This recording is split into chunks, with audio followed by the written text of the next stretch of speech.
Hello everyone, still at it, still surviving my bad movie February.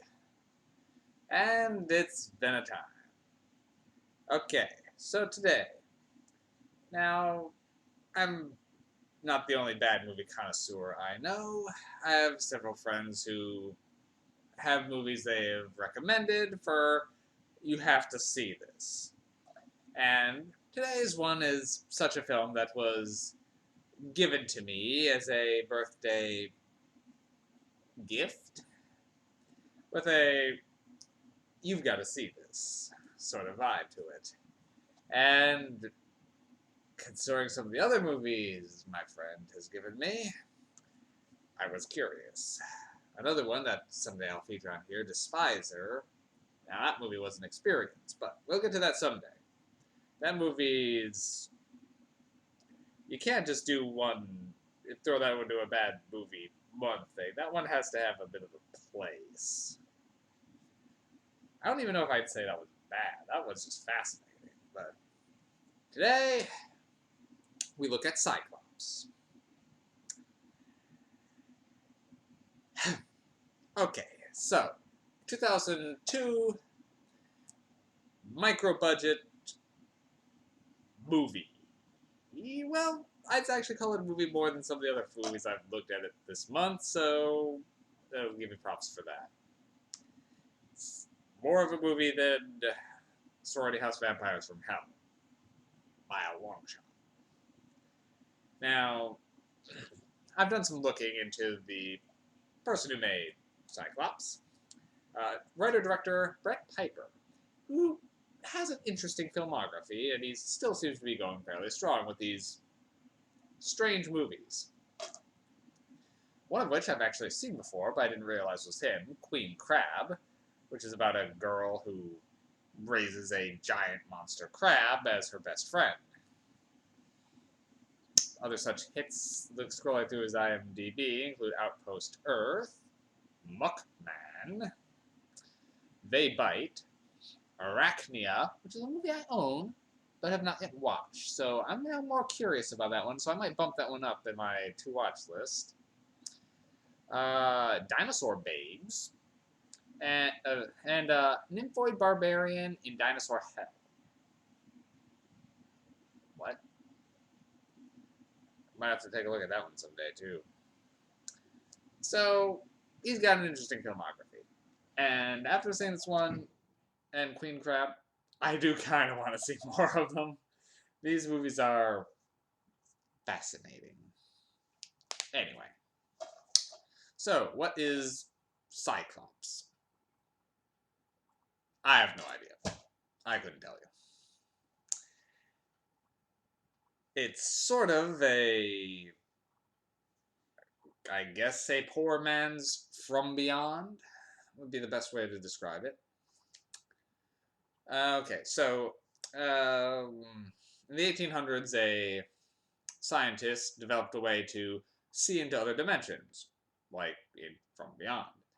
This one by his theory is that everything vibrates on a particular frequency. If you change the frequency you vibrate at, you'll be able to perceive more. Kind of like in From Beyond. And like in From Beyond, monsters get through and drive the scientists crazy. Then we cut to modern day, and, well, I say modern day, but even in 2001, the video camera the main character is carrying around is very dated. So, which leads us to our lead character, who's shown in his mutated form on the cover of Shepard, or Shemp, as he's usually called. Shep Franco is he calls himself a videographer. Mostly he's sort of kind of a pompous ass with a camera, just goes around videotaping everything he can, much to the annoyance of his friends. He's working on a big project where he's videotaping his entire life for a year.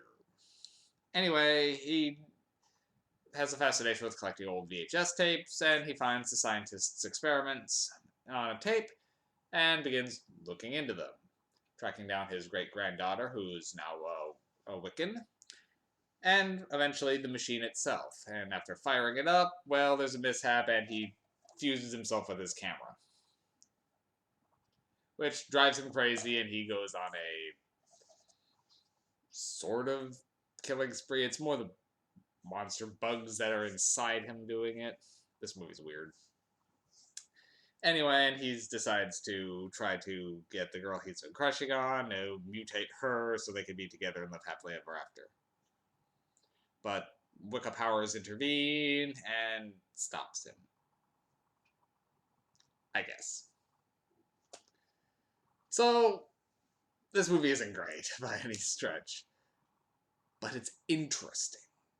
I was not bored by this film. There's a sort of a better look on the back there of how our guy gets mutated. It doesn't pick up very well. That's worth a shot. Anyway, so the acting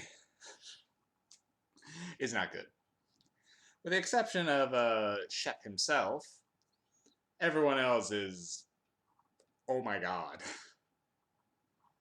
Particularly this one girl who can't decide if she's from New Jersey or not. Half the time she has an accent, half the time she doesn't. When she has it, it's really there. Otherwise, there's two girls. There's her, which is his sort of love interest, and another girl who's playing the stereotypical takes no shit ass kicking girl, which is fine, and she's actually probably the best of the three. Joyzy girl, she's one of the worst. And his other friend, who's unusually ripped looking compared to the rest of them. Hi, hello. Yeah, we're on. Anything to say? Yeah. She wasn't even watching this one. She's got no opinion.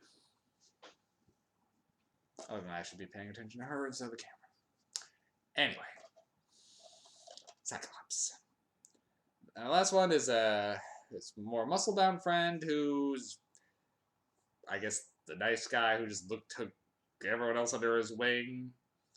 He sort of acts like Fred from Scooby-Doo, really. Kind of the same sense of humor and leadership mentality. Also trying to look after his friends. But his line delivery is terrible. The acting on Scooby-Doo was better. Any of them. And the effects are...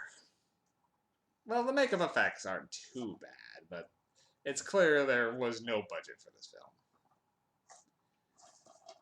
film. On Shepard's fusion, it looks okay. When they do a brief otherworldly scene, that looks ridiculous. And the little bug things are stop motion. The zombie effects are okay, though. Oh, yeah, this movie also has zombies. 'Cause I guess the extra-dimensional bugs, if they crawl into a corpse, they can animate it. This movie just seems to make things up as it goes. But you want to see what's going on.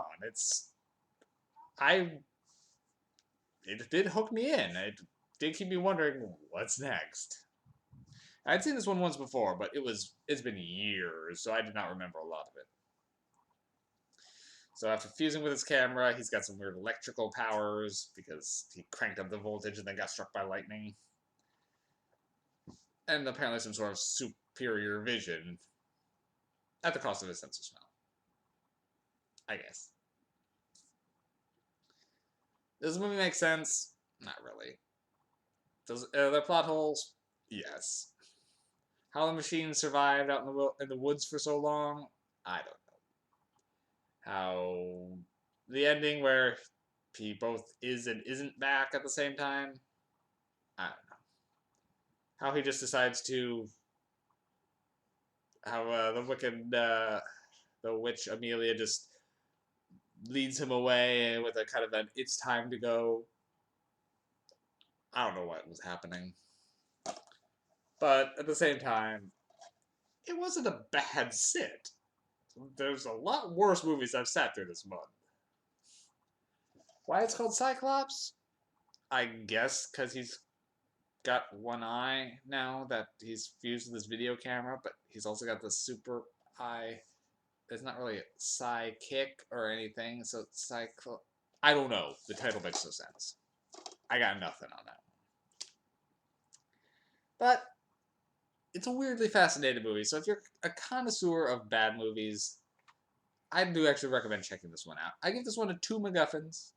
It's definitely better than some of the bottom of the barrel stuff I've been watching, but mostly just because it's got ideas, which is more than a lot of the movies this month have. It's unique. It is. There's good things I can say about this movie. It has ideas. It doesn't always know what to do with them, but it's actually trying to do something. Which, okay. The writer-director here at least is thinking. He had an interesting idea. Looks like he just saw From Beyond and thought, what if we we fuse the guy with the camera involved in it? Okay. Now, personally, I would love to see what this guy could do with a bigger budget. That would be crazy. But for what it is, I actually did like this movie. But I can still only give it a 2 just because it's an enjoyable mess. Alright, well, I'm probably only going to do 1 or 2 more this month. We are getting down to it. But there are definitely 2 more I for sure wanted to get in. Those are kind of my staple bad movies. I've been holding them off till the end.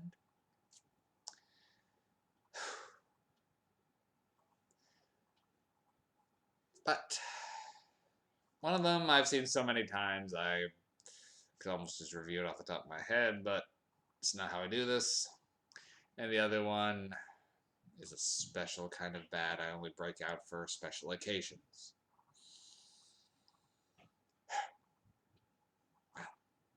Until